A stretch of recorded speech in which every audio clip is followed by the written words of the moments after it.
कैसे गाइस, कैसा गया आप सभी का एग्जाम? आई होप बढ़िया गया होगा, अच्छे से आपने प्रिपरेशन करी है।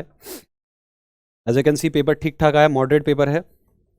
चलिए, तो जो बच्चे आए हैं भाई अच्छे से वेरीफाई करते हुए चलेंगे हम क्वेश्चंस को। तो गाइस आपको पता है भाई सारे सेट्स तो यहाँ आपके सॉल्व नहीं हो पाएंगे, जितना हो सके हम आप सॉल्व कर लेंगे। ठीक है, चलिए। सर कहाँ पे है इसमें? एक मिनट, डाल देते हैं। चलिए गाइस, तो हमारा क्वेश्चन पेपर आपके सामने आ चुका है। ये है सेट नंबर आपका, कौन सा सेट नंबर है? 52/2 है ये, ठीक है। कौन सा है गाइस? 52/2। चलिए, तो 55/2 है ये आपका। एक मिनट में लिखते हैं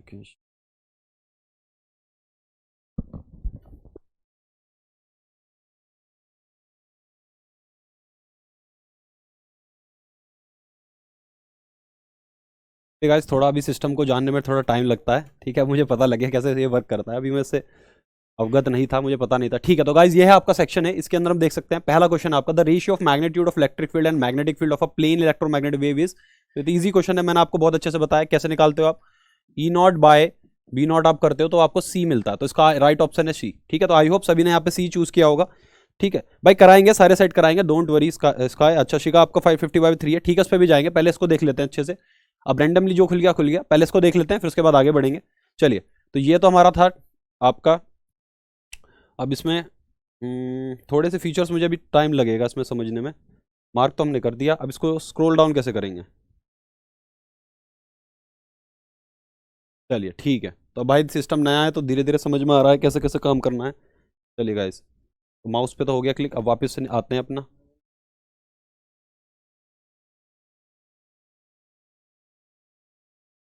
चलिए ठीक ठीक, ओके गाइस, तो धीरे धीरे भाई समझ में आ रहा है कैसी चीज़ें काम कर रही हैं। चलिए, ओके ठीक है। तो यहाँ पे हमारा सेकंड क्वेश्चन क्या है? Specify the transition of electron in the wavelength of line in the Bohr model of hydrogen atom which give rise to spectral line of highest wavelength. आपको क्या दिख रहा है कि इनमें से हाईएस्ट वेवलेंथ किसकी मिलेगी? किसने क्या? इजी था पेपर भाई, ठीक था, नॉर्मल था पेपर तो।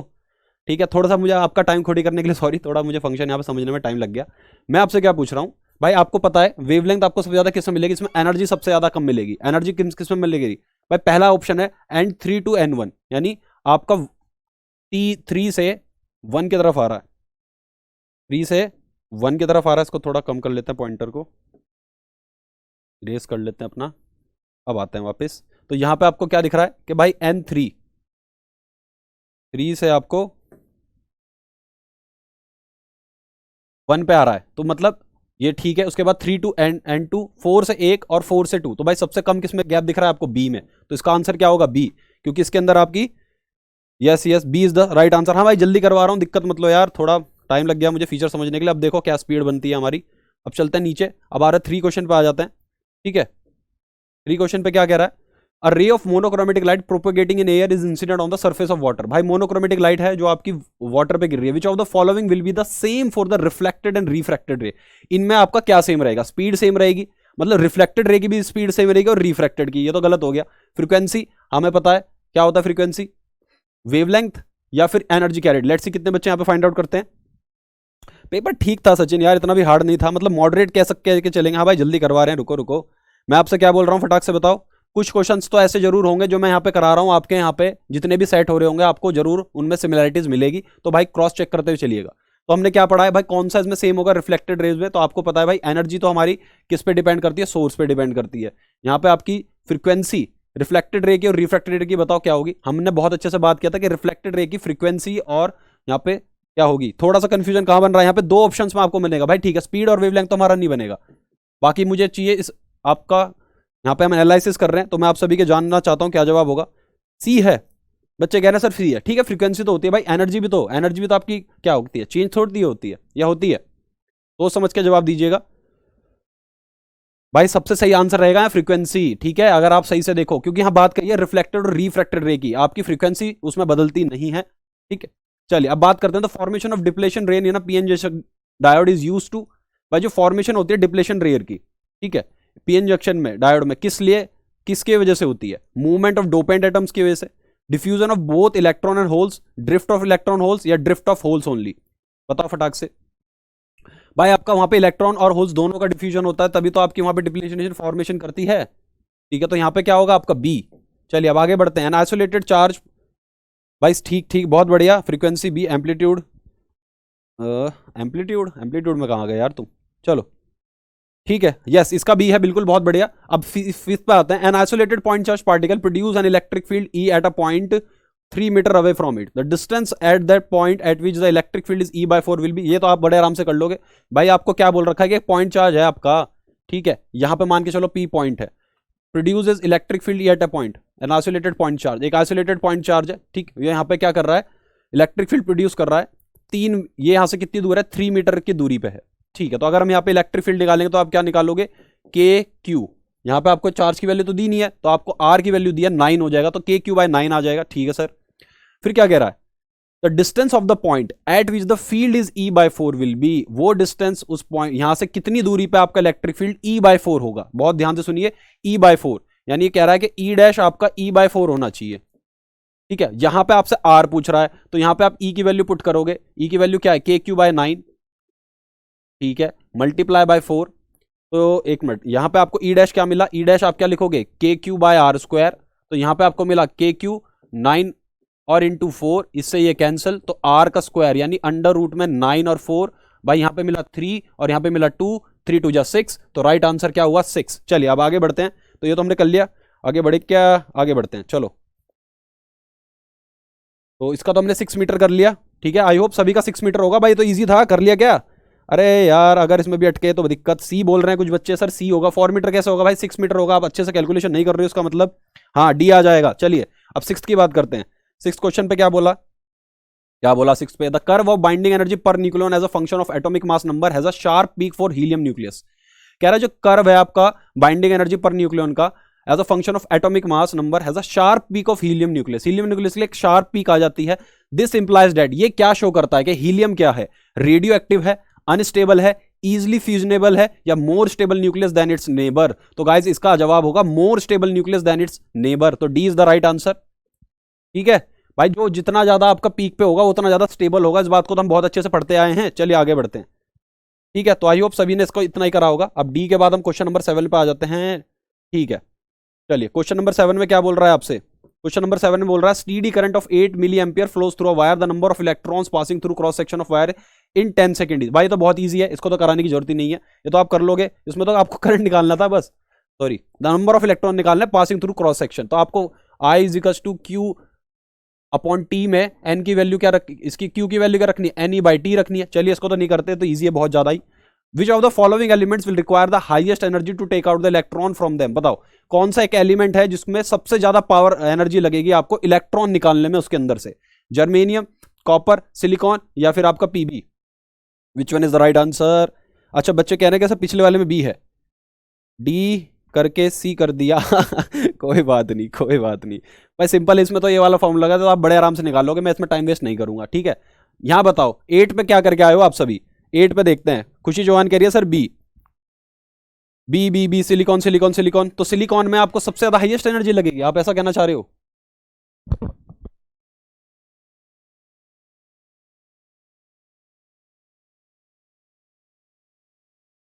ठीक है, तो यहां पे क्या होगा जवाब, फटाक से बताओ यार। कार्बन, यस बिल्कुल सही, अरे कार्बन, यस। चलिए बहुत बढ़िया, ठीक है, क्योंकि वो कोवेलेंट बॉन्डिंग करता है, सबसे ज्यादा मुश्किल रहता है। अब आगे बढ़ते हैं। A conductor of 10 ohm is conductor across a 6 volt ideal source, the power supplied by the source to the conductor is, क्या रहा है, कंडक्टर है 10 ओम, कनेक्टेड करा आपने 6 वोल्ट की बैटरी से, तो power supplied by the source to the conductor. ये भी इजी है गाइस, इसमें भी आपको कुछ नहीं करना था यार।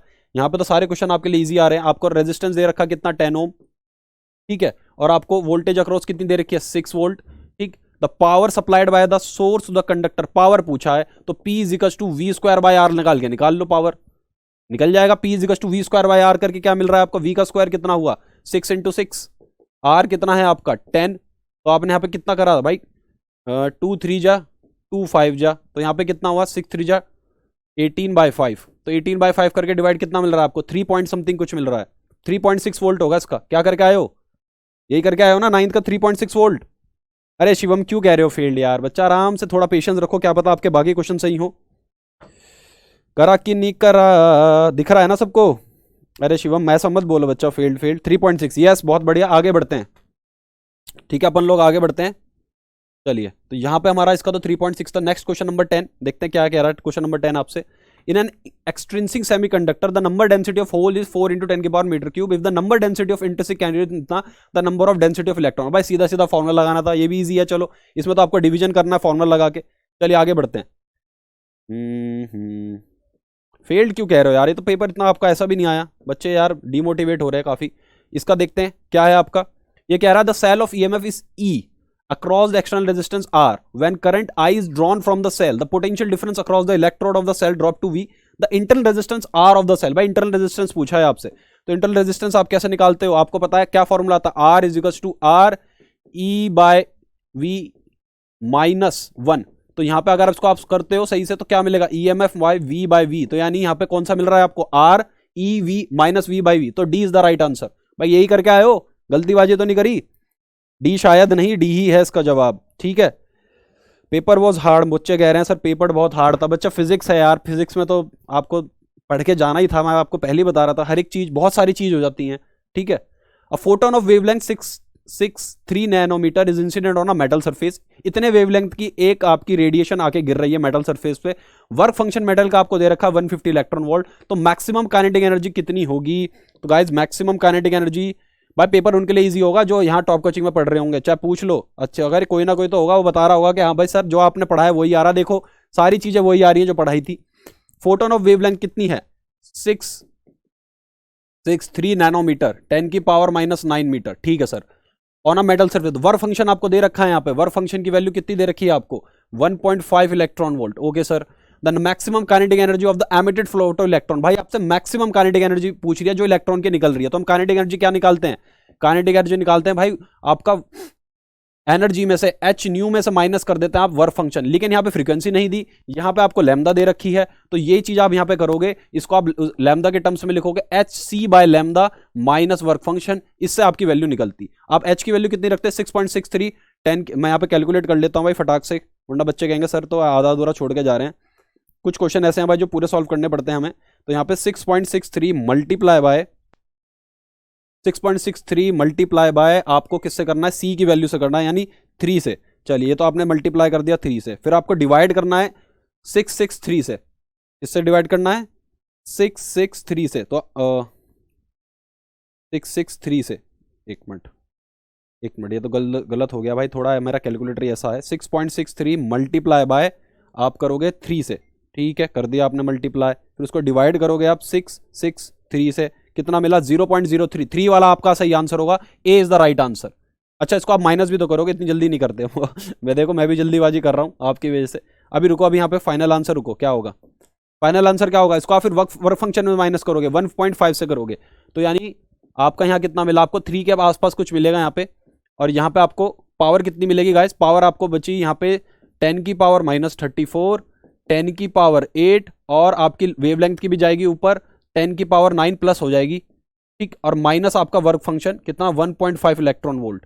ठीक, चलिए अब यहाँ पे एक चीज और है क्या कि इसको आपको इलेक्ट्रॉन वोल्ट में बदलना होगा। तो यहाँ पे आप क्या करते हैं 1.6 × 10 की पावर -19 और करते हैं। मैंने बताया था आप सभी को कि जब कभी भी आपको एनर्जी निकालनी होती है आपको ये करना होता है। इसको थोड़ा और कैलकुलेट कर लेते हैं, क्या वैल्यू आएगी भाई यहाँ पे, फटाक से देख लेते हैं भाई। 3 को डिवाइड करना है हमें, 3 को डिवाइड करना है हमें 1.6 से, तो यहाँ आया 1.875। कितना आया 1.875, लिख लेते हैं यहाँ पे 1.875। 10 की पावर कितनी बनी हमारे पास यहाँ भाई 19 चले जाएगा ऊपर, तो ये हो गया आपका 8 + 9 17, ये हुआ 17 + 19, तो 17 प्लस, एक मिनट कैलकुलेटर सड़ा हुआ सा है भैया मेरा, 17 + 19, तो ये 36। तो यहाँ पे आपको कितनी मिली 36, यानी 10 की पावर 2 बच गई आपके पास यहाँ पे। और यहाँ पे आपके पास क्या -1.5, तो ये हुआ आपका 2 पॉइंट बच गए, तो यानी 187.5 - 1.5। तो ये करके आपको कितना मिल रहा है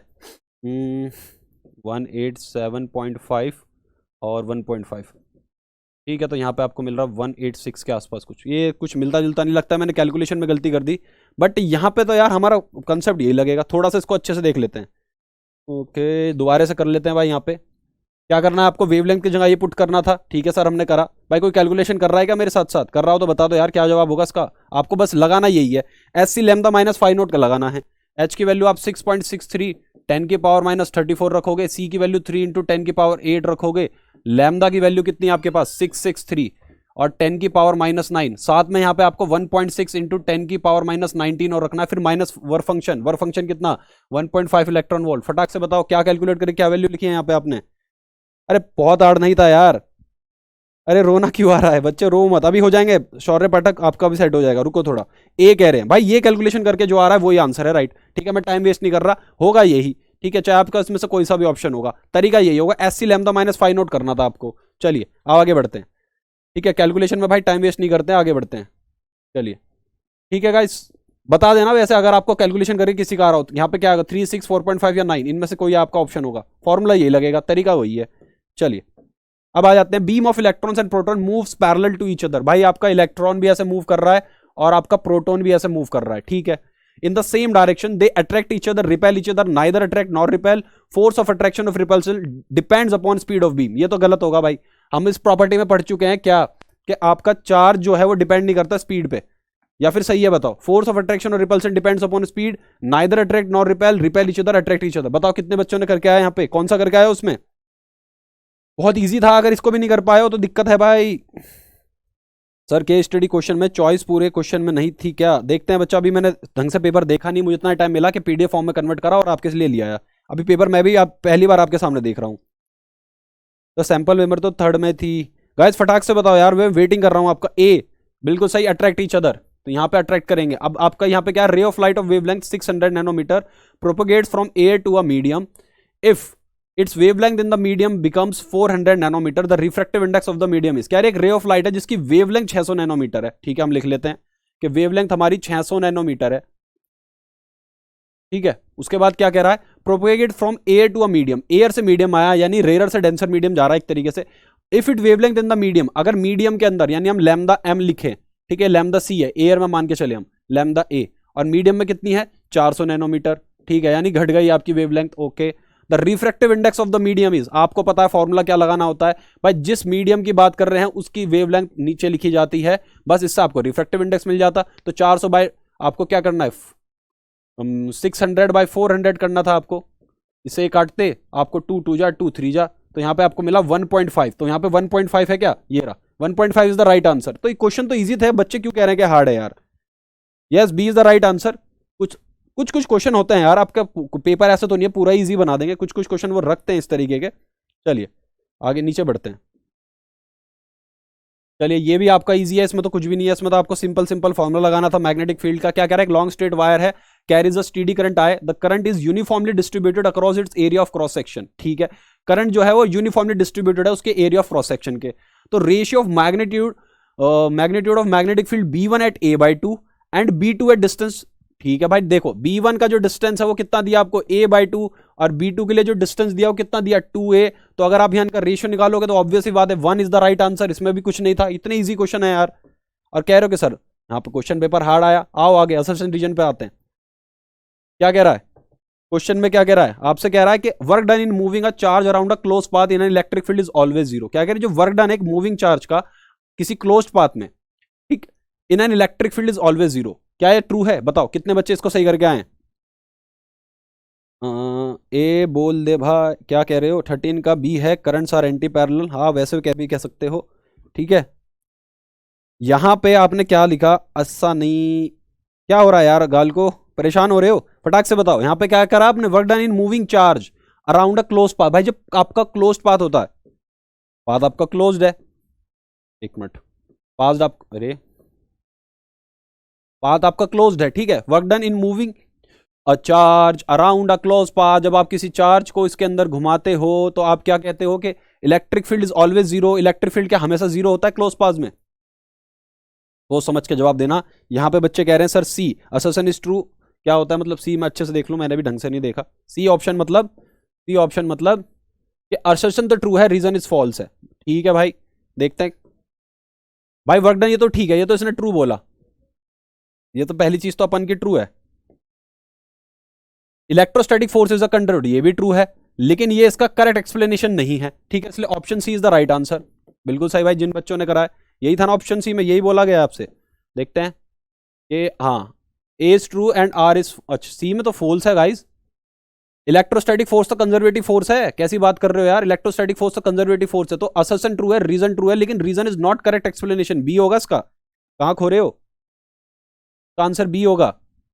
एक minute, work done in a moving charge around a close path in electro, भाई इसका तो अगर ढंग से देखें तो कंजर्वेटिव फोर्स के वजह से ही आपका वर्क डन इसमें आपका क्लोज पास में जीरो हो रहा है, भाई इसका ए ही होगा। बिल्कुल सही एक्सप्लेनेशन है यहाँ पे, ये कंजर्वेटिव फोर्स दे रखा है आपका इलेक्ट्रोस्टैटिक फोर्स, सोच समझ के बताओ, ए होगा भाई इसका। अच्छे से देखो अगर आप, क्योंकि ये जो रीजन है ना आपका electrostatic force is a conservative force, conservative में ही अगर हम यहाँ वर्क डन का जवाब दे रहा है तो बिल्कुल सही ए होगा, करेक्ट एक्सप्लेनेशन है, गलत नहीं है। In a Young double slit experiment all fringes are of equal weight, भाई सभी फ्रिंजेस इक्वल वेट के हैं, ठीक है, ये तो हम समझ के, ये भी ट्रू है भाई हमारा statement. The fringe width depends upon wavelength, बिल्कुल सही भाई, फ्रिंज विड्थ आपकी वेवलेंथ पे डिपेंड करती है, हमने इस बारे में बात की थी, लैम्डा पे डिपेंड करती है आपकी, ठीक है। Fringe with distance of screen, ठीक है, कैपिटल डी पे भी करती है और स्मॉल डी पे, आपने फॉर्मूला भी देखा होगा तो आपको यही मिलता है lambda capital D by small D, तो इसका मतलब ये भी ट्रू है। पर क्या ये इसका करेक्ट एक्सप्लेनेशन है, क्या इसी वजह से जो विड्थ है आपकी वेवलेंथ, सॉरी द विड्थ जो है वो वेवलेंथ पे डिपेंड करती है, इसलिए आपकी जो डबल स्प्लिट एक्सपेरिमेंट में सभी इक्वल विड्थ की मिलती हैं, तो हाँ भाई ये भी इसका भी आप ए पुट करते, ठीक है, यस यस, इसका भी ए करेंगे भाई, कर रहे हैं लाली, आपका भी करेंगे, रुको। Diamagnetic substances exhibit magnetism, false भाई, डायमैग्नेटिक तो करता नहीं है, पैरा और फेरो करते हैं, तो ये तो फॉल्स है आपका, A is false. Diamagnetic material do not have permanent magnetic dipole movement, बताओ क्या डायमैग्नेटिक मटेरियल्स का permanent, do not have permanent magnetic dipole movement, ये तो ट्रू है, तो यहां पे आप क्या दो बोलोगे कि ये ट्रू है ये फॉल्स है। आओ ऊपर, तो ऐसा केस में कौन सा होता है कि आपका A is false and R is true, तो A is false and R is true, तो ये कौन सा है आपका, एक minute, both assertion reason are true and R is not correct explanation of A is true R is false, या फिर दोनों फॉल्स। एक मिनट, अच्छे से अगर हम यहाँ पे एनालाइज करें, हमने क्या बोला second, diamagnetic material do not have permanent magnetic dipole movement, guys ये तो हमारा पक्का है भाई, ये तो हमारा फॉल्स है, यहाँ पे हम एनालाइज कर रहे हैं, तो थोड़ी हेल्प आप भी करो। ये बताओ कि एक मिनट, डायमैग्नेटिक मटेरियल है उसका जो मैग्नेटिक डायपोल मूवमेंट है वो परमानेंट नहीं होता, मैग्नेटिक डायपोल मूवमेंट्स आपके, तो एक मिनट, तो ये भी गाइस फॉल्स है ना आपका, ठीक है, तो ये दोनों फॉल्स होंगे आपके, D is the right answer, बिल्कुल सही, इसका डी है भाई, सॉरी मैंने पहले यहाँ पे बोल दिया कि ट्रू है, नहीं ये भी फॉल्स है आपका स्टेटमेंट, तो दोनों आपके फॉल्स होंगे, ठीक है। चलिए आगे बढ़ते हैं, सेक्शन बी की तरफ बढ़ते हैं गाइस, सेक्शन बी में आते हैं। सेक्शन बी में क्या क्वेश्चन बोल रहा है आपका, भाई जो मुझे लगेगा कि हाँ भाई सही है कराना वही कराऊंगा मैं, ठीक है, इजी क्वेश्चन हम स्किप करते चलेंगे। In a Young double slit experiment the separation between the two slit is D, ठीक है, हमें पता है, and distance of screen from the slit is 1000 D, यानी कैपिटल डी तो आपको दे दिया डी के रिस्पेक्ट में 1000 डी, ठीक। अब in the first minima falls at a distance D from the central maxima, कि जो आपका पहला, मान के चलो सेंटर है आपका, तो क्या कह रहा है, इफ द फर्स्ट मिनिमा, अगर जो पहला मिनिमा है वो डी पे ही, डी डिस्टेंस दूरी पे ही आपका गिर रहा है, यहां पे आपको मिनिमा मिल रहा है पहला, फर्स्ट मिनिमा, तो यहां पे आप एन क्या रख दोगे, 1 रख दोगे। Obtain the relation between D and lambda, भाई ये तो इजी है, इसमें तो आपको कुछ भी नहीं करना था, बस रिलेशन करना था फॉर्मूला लगा के। चलो अब आगे बढ़ते हैं, draw energy band diagram for N type and P type semiconductor, ये भी इजी है भाई, इसमें भी आपको कुछ नहीं करना था, आगे बढ़ो। Answer the following given, PN junction डायमेट क्यू स्ट्रॉन्ग करंट की वजह से डैमेज होती है, हाँ, इंप्योरिटीज क्यू आप ऐड करते हो सेमीकंडक्टर में। चलिए ये तो आपके बहुत ही प्यारे प्यारे क्वेश्चन बना रखे, इजी था यार पेपर तो। How are infrared waves produce, infrared waves कैसे प्रोड्यूस होती हैं, why are these wave refer to a heat waves, इनको हीट वेव्स क्यों बोलते हैं, यहीं पे आपको इन्होंने जवाब दे दिया कि भाई जो भी आपकी बॉडी होगी जिसमें से हीट निकल रही होगी वही आपकी इंफ्रारेड वेव्स प्रोड्यूस करेगी, ठीक है। Give any 2 use of infrared wave, 2 use बताने थे आपको इंफ्रारेड यूज के, इंफ्रारेड वेव्स के 2 यूज बताने थे।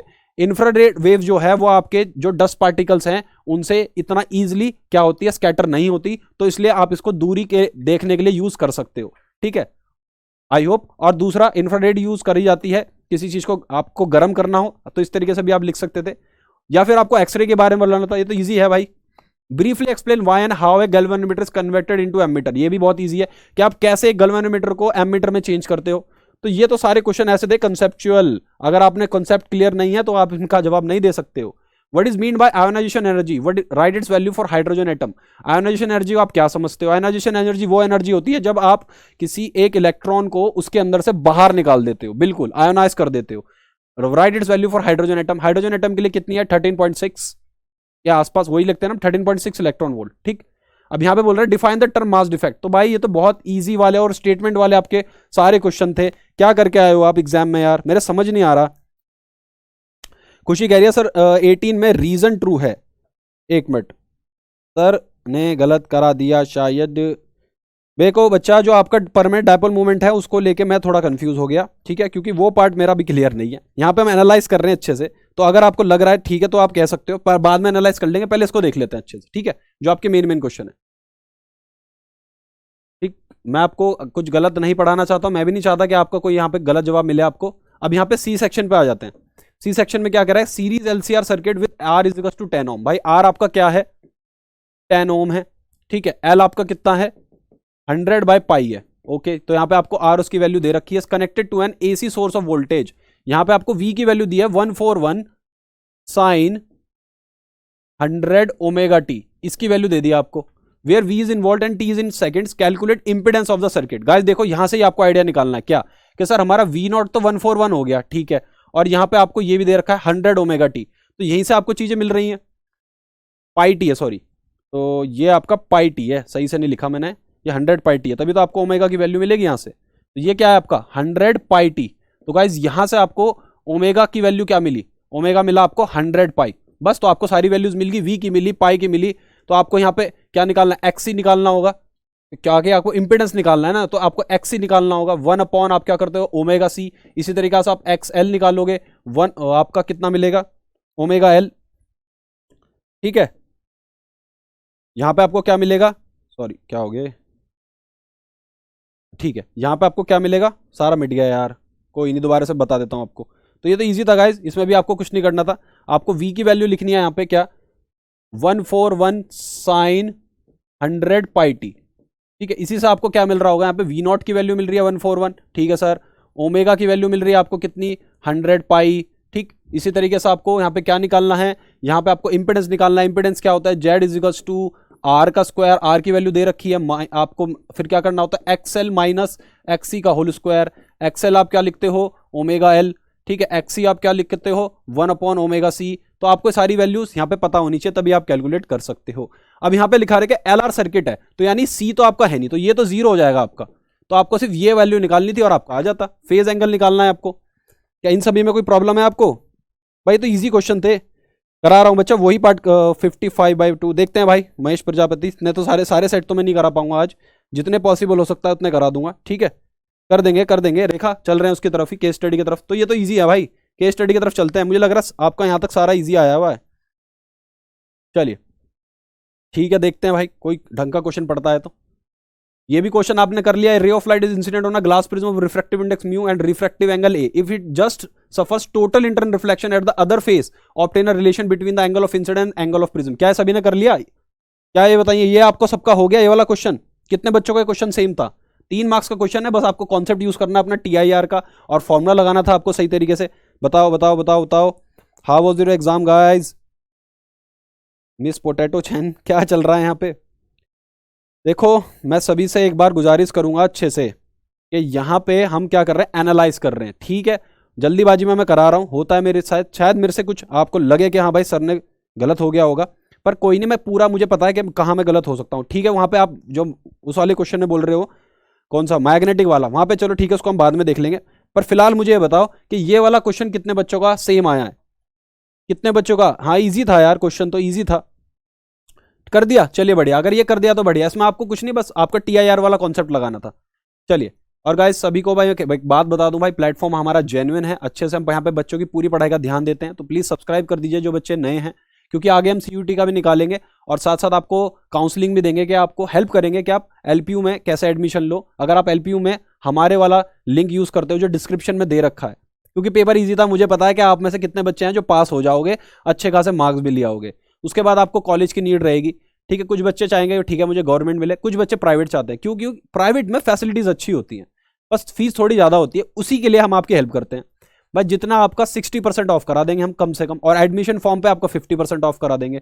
तो डिस्क्रिप्शन में ही लिंक दे रखा है, जाओ फटाक से उस पर। जिसको ये लग रहा है कि भाई मेरा एग्जाम बढ़िया गया, मैं तो अच्छे खासे मार्क्स ले आऊंगा, अब मुझे आगे की सोचनी है, आगे मुझे बीएससी बीटेक या जो भी वट आपको जो कोर्स करना है, आर्किटेक्ट बनना है, जो भी आपको बनना है, उसमें आपको प्राइवेट यूनिवर्सिटी सबसे अच्छी फैसिलिटी प्रोवाइड कराती है। ये बात सच है, ठीक है। गवर्नमेंट में ठीक है कुछ हद तक आपकी होती है, लेकिन हर किसी का गवर्नमेंट में नहीं आता, हर कोई आईआईटी में नहीं जा पाएगा, हर कोई आपका AIEEE क्रैक करके एनआईटी कॉलेज नहीं ले पाएगा। तो उसी के लिए मैं आपको बता रहा हूँ भैया, अपना देख लो यहाँ से, आगे का सोचो अब, ठीक है। चलिए इस बारे में बात कर ली अच्छे से, आगे बढ़ते हैं। ये तो ईजी है सारे क्वेश्चन, चलिए आगे बढ़ते हैं। 2 सेल ऑफ में भी ठीक है, यहाँ पे सबको आपको एक्सप्रेशन निकालना है, सब ज्यादा अगर आपको यहाँ पे थ्योरेटिकल पार्ट दिया गया, न्यूमेरिकल कम है इस बार, तो भाई न्यारे द्यारे हो गए आपके, तो बहुत ही न्यारे द्यारे हो गए आपके। चलो हाइगन्स प्रिंसिपल स्टेट करना है, बताओ कितने प्यारे प्यारे इजी इजी क्वेश्चन। कौन के मिरर दे रखा है, फोकल लेंथ 12, अरे यार कितना प्यारा क्वेश्चन है आपके, इजी इजी क्वेश्चन है। Draw level diagram showing the image formation of refracting telescope, बताओ कैसे करिए रिफ्लेक्टिंग टेलीस्कोप बताना है, उसकी मैग्नीफाइंग पावर आपको डिफाइन करनी है। कितने इजी इजी पार्ट दे रखे हैं आपको, फोकल लेंथ ऑब्जेक्टिव की और आईपीस की दे रखी है, ये आ गया उससे भाई हमारा, ये भी इजी है न्यूमेरिकल। सब ने भाई पता नहीं क्या करा होगा इस बार। गॉस लॉ ऑब्टेन करना है आपको, एक्सप्रेशन निकालना है गॉस लॉ का, लीनियर चार्ज सरफेस डेंसिटी, वही lambda is equals to 2 pi epsilon nought R वाला, अच्छा लॉन्ग, हाँ वही आएगा आपका। इस वाला एक्सप्रेशन क्या निकाला सबने, याद कराओ, मैंने कराया भी था। ऐसे केस में आपका क्या आएगा लैम्डा, बताओ कितने बच्चों ने करा इसको, पता नहीं क्या करके आए हो सब। चलिए आगे बढ़ते हैं, ये भी इजी था, ठीक है आगे बढ़ते हैं। यहां पे आपका infinitely long positively charge straight wire has a linear charge density and electron is revolving in a circle with a constant speed v, wires find the kinetic energy of the electron. अरे यार ये भी कितने प्यारे easy question है। Draw graph of kinetic energy as function of linear charge density, प्यारे इतना तो हार्ड आपका है भी नहीं, इससे तो टफ टफ क्वेश्चन हमने प्रैक्टिस करे हैं। Consider 2 identical point charges located इतना इतना, is there a point on the line joining them at, अरे इलेक्ट्रिक फील्ड 0 कहां होगा बताओ यार, ये इतने क्यारे क्यारे क्वेश्चन आए हैं। ये टाइप का क्वेश्चन भी कराया मैंने। 3 charges are placed at the corner of equilateral triangle ABC, 2 metre, यहाँ पे आपको डिस्टेंस दे रखी है। Calculate the electric potential energy of the system, system की निकालनी थी। पहले इन दोनों की 3 सिस्टम बन रहे हैं, इन दोनों की एनर्जी, फिर इन दोनों की एनर्जी, फिर इन दोनों की एनर्जी, सभी की एनर्जी आपकी यहाँ पे प्लस हो जाती। क्या करते हैं आप भाई, सभी की एनर्जी आप प्लस करते हो ना, पहले इन दोनों की आप निकालते हो UAC के बीच का, फिर प्लस क्या करोगे यहाँ पे UBC का, फिर प्लस UBA का। बस साइन का ध्यान रखना भाई, जो पॉजिटिव पॉजिटिव, जो नेगेटिव नेगेटिव, नेगेटिव साइन जहां पे आया वहां नेगेटिव रखना था, पॉजिटिव साइन जहां वहां पॉजिटिव रखना था, डिस्टेंस सब में सेम है। तो ये तो बहुत इजी क्वेश्चन थे गाइस। तो 20th का भी क्लोजेस्ट अप्रोच वाला डेरिवेशन करना था ना अभी, हाँ क्लोजेस्ट अप्रोच वाला, एक मिनट अभी मैंने देखा नहीं भाई, मैं तो अभी देख रहा हूँ। 28 की बात कर रहे हो ना आप, 28 क्वेश्चन, अभी हम कौन से क्वेश्चन पे पहुंचे, 32 पे, एक मिनट 28 क्वेश्चन की बात कर रहे हो, 28 question 28 question 28 question 28 question 28 question, ठीक है। तो यहां पे ये वाले क्या, how is the size of nucleus found experimentally, right the relation between the radius and mass number of nucleus. बच्चा इसमें तो आपको न्यूक्लियस का क्या निकालना है, साइज निकालना है, रेडियस ऑफ आपको यहां पे निकालनी थी nucleus.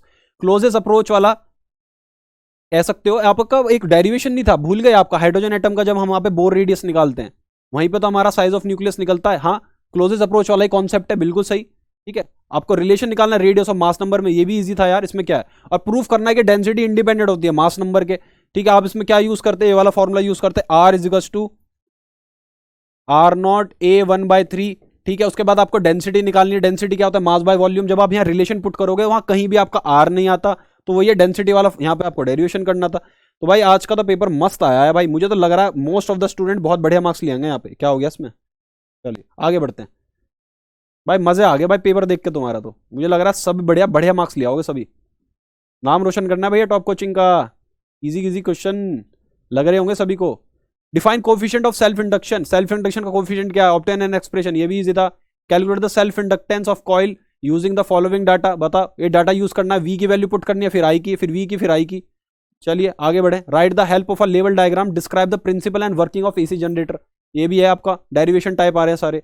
The coil of an AC generator consists of 100 turns of wire each of 0. meter square. Resistance of wire 100 meter. The coil is rotating in a magnetic field 0.8 Tesla perpendicular to the axis of rotation at a constant angular speed of 60 radian per second. Calculate the maximum EMF generated and power dissipated into the coil. Guys देखो इस वाले में आपको याद होगा कि यहाँ पे आपको मैग्नेटिक फील्ड की वैल्यू दे रखी है अच्छे से, ठीक है। क्या सबने न्यूमेरिकल कर लिया? इजी है ये वाला भी। क्या हो गया भाई शिवम? क्वेश्चन पढ़ रहा हूँ और क्या बोलता मैं, क्वेश्चन पढ़ रहा हूँ जल्दी जल्दी, ताकि मुझे बाकी सेट भी कराना है आपके।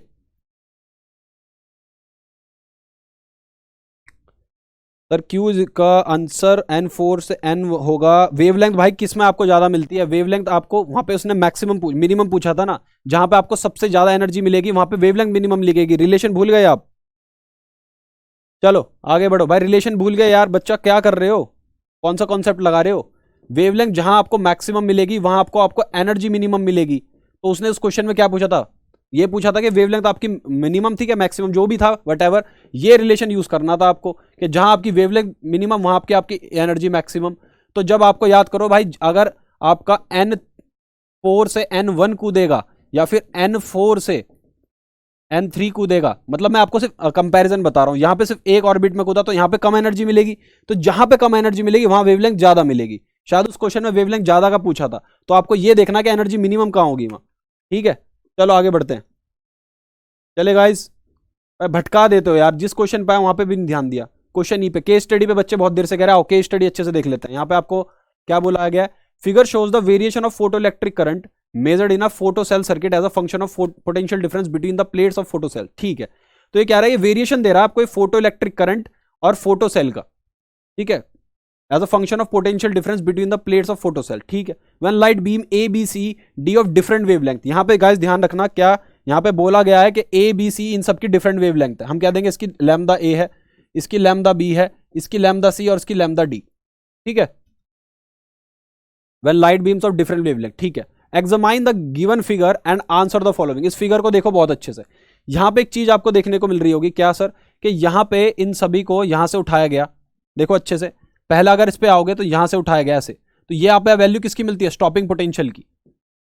ठीक, तो ये स्टॉपिंग पोटेंशियल किसका है? ये बी का है, ये वाला बी का है। ये वाला स्टॉपिंग पोटेंशियल किसका है भाई? ये वाला आपका ए का है। ठीक है, ये वाला किसका है? ये वाला आपका सी का है, ये वाला आपका सी का है। ठीक है, और ये वाला किसका है? सी का हो गया। डी वाला ये रहा आपका डी का। चलिए, तो हमने स्टॉपिंग पोटेंशियल फाइंड आउट कर लिया। Which light beam has the highest frequency and why? भाई किसकी सबसे ज्यादा फ्रीक्वेंसी होगी? जिसका सबसे ज्यादा यहां पे आपको स्टॉपिंग पोटेंशियल वैल्यू मिलेगी। सबसे ज्यादा स्टॉपिंग पोटेंशियल वैल्यू किसकी मिल रही है? इसकी मिल रही है, VOB की। तो गाइज यहां पे क्या होगा? बी। तो यहां पे आप क्या लिखोगे? B. Which light beam has the longest wavelength and why? और किसकी सबसे ज्यादा वेवलेंथ होगी? फटाक से बताओ। Show me your response guys. अभी तक आपको समझ नहीं आया भाई? क्वेश्चन तो ठीक ठाक था आपका। नहीं नहीं भाई, अभी तो हम 2 वाले पे हैं शायद, 55 2। मिनिमम बोला था मैं, मैक्सिमम पढ़ लिया, प्लीज चेक। भाई युवराज आप देखो यार, बच्चा आप सही से पढ़ लो, मैंने तो अपना एक्सप्लेनेशन सही दिया है, वट एवर द क्वेश्चन। ठीक है, ध्यान रखना वेवलेंथ वहां आपकी मिनिमम होगी जहां आपकी एनर्जी मैक्सिमम होगी। ठीक है, चलो ठीक है, बताओ भाई यहां पे आपकी, यहां पे वेवलेंथ क्या लिख के आए हो? ठीक है, फटाक से बताओ भाई, क्या करके आओ? वेवलेंथ किसकी ज्यादा होगी और क्यों? किस में से सबसे ज्यादा वेवलेंथ होगी? फटाक से बताओ सर। क्वेश्चन दोबारा देख लीजिए, रिपेल वाला। एक मिनट भाई, देख लूंगा मैं, जल्दीबाजी में शायद मैंने कुछ और पढ़ लिया हो, कोई बात नहीं, आपके कहने पे दोबारा पढ़ लूंगा, बट यहां पे पर मुझे केस स्टडी बताओ। हाँ, हाईएस्ट वेवलेंथ वही होगा जहां एक मिनट यार, पता नहीं युवराज आप क्या पढ़ के आए हो। 4 से 1 पे कूदेगा तब होगी वेवलेंथ ज्यादा।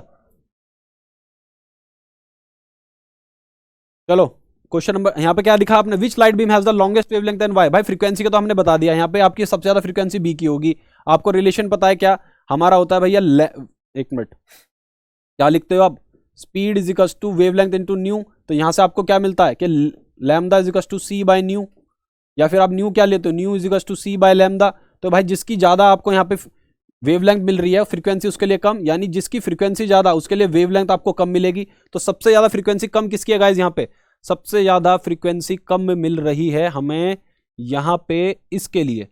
ये कौन सा है? सी। तो वेवलेंथ सबसे ज्यादा किसकी होगी? तो यहाँ पे हम क्या लिखेंगे? सी। अब अगला, which light beam ejects photo electron with maximum momentum and why? कौन सी लाइट बीम आपकी फोटो इलेक्ट्रॉन्स करेंगे? Which light beam ejects photo electron with maximum momentum? सबसे ज्यादा मोमेंटम किसका ज्यादा होगा बताओ, और क्यों? मोमेंटम सबसे ज्यादा किसका होगा, हमें पता है भाई क्या कि काइनेटिक एनर्जी डायरेक्टली प्रोपोर्शनल होती है फ्रीक्वेंसी पे, इंसिडेंट फ्रीक्वेंसी पे। ठीक है भाई, ये तो हमें समझ में आ गया। यानी जिसकी सबसे ज्यादा फ्रीक्वेंसी होगी उसकी सबसे ज्यादा काइनेटिक एनर्जी होगी और उसी का सबसे ज्यादा मोमेंटम भी होगा। सिंपल सी बात है। तो which light photo electron with maximum momentum, तो मैक्सिमम मोमेंटम भाई आपको यहां पे दिख रहा है सी। ये वाला कौन सा है भाई, ये वाला, ये देखो ये ऐसे जा रही है, ये है बी। तो भाई मोमेंटम भी बी का ही ज्यादा होगा। और बी में बोला what is the effect of threshold frequency and stopping potential on increasing the frequency of incident beam of light. ये पूछ रहा है कि इफेक्ट क्या होगा threshold frequency, what is the effect on threshold frequency, threshold frequency के ऊपर क्या इफेक्ट होगा, and stopping potential on increasing the frequency of incident beam of light. आपने जो बीम आप इंसिडेंट कर रहे हो उसकी फ्रीक्वेंसी आपने बढ़ा दी, तो उसका आपके थ्रेशोल्ड फ्रीक्वेंसी पे क्या असर पड़ेगा और स्टॉपिंग पोटेंशियल पे क्या पड़ेगा। देखो गाइस, हमें इतना पता है क्या कि आपकी जो थ्रेशोल्ड फ्रीक्वेंसी है वो तो फिक्स है, ठीक है, तो थ्रेशोल्ड फ्रीक्वेंसी पे तो कोई फर्क नहीं पड़ेगा। स्टॉपिंग पोटेंशियल क्या है भाई, आपका जो स्टॉपिंग पोटेंशियल होता है, आप याद करो, आप जो स्टॉपिंग पोटेंशियल लेते हो यहाँ वी नॉट, हम क्या कहते हैं कि वी नॉट डिपेंड करता है फ्रीक्वेंसी पे। तो अगर आप फ्रीक्वेंसी बढ़ाओगे तो स्टॉपिंग पोटेंशियल बढ़ेगा, लेकिन थ्रेशोल्ड फ्रीक्वेंसी का कोई लेना देना नहीं है यहाँ पे। ठीक है, चलिए गाइस, ठीक है, अब आगे बढ़ते हैं। तो ये तो आपका यहाँ पे केस स्टडी हो गया। अब चलिए दूसरा सेट करें क्या,